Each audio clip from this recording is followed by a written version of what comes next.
سماجی کاری 3 صحیح مسلم نمبر 6586 میں موجود حدیث میں حضور نبی اکرم صلی اللہ علیہ وآلہ وسلم نے اعلان فرمایا کہ امت مسلمہ ایک جسم کی مانند ہے۔ جسم کے کسی حصے میں درد ہو تو باقی جسم اس کے درد میں شریک ہوتا ہے۔ یہ حدیث بہت سے دوسرے لوگوں کی طرح اپنی زندگی میں اس قدر خود غرض نہ ہونے کی اہمیت کی طرف اشارہ کرتی ہے اور اس طرح برتاؤ کرتی ہے کہ گویا کائنات ان کے مسائل کے گرد گھوم رہی ہے۔ شیطان مسلمانوں کو اپنی زندگی اور اپنے مسائل پر اس قدر توجہ مرکوز کرنے کی ترغیب دیتا ہے کہ وہ بڑی تصویر پر توجہ دینے سے محروم ہو جاتا ہے، جس کی وجہ سے وہ بے صبری کا باعث بنتا ہے اور وہ دوسروں سے غافل ہو جاتا ہے اور نتیجتاً وہ دوسروں کی مدد کرنے میں اپنی ذمہ داری میں ناکام ہو جاتا ہے۔ مطلب ایک مسلمان کو یہ بات ہمیشہ ذہن میں رکھنی چاہیے اور دوسروں کی مدد کرنے کی کوشش کرنی چاہیے جہاں تک وہ کر سکتے ہیں۔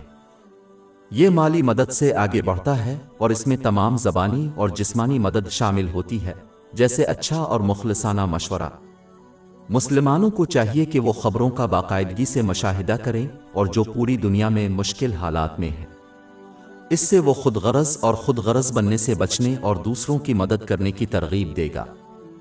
در حقیقت جس کو صرف اپنی فکر ہوتی ہے وہ جانور سے بھی کمتر ہے، جیسا کہ وہ اپنی اولاد کا خیال رکھتا ہے۔ در حقیقت ایک مسلمان کو عملاً اپنے خاندان سے بڑھ کر دوسروں کا خیال رکھتے ہوئے جانوروں سے بہتر ہونا چاہیے۔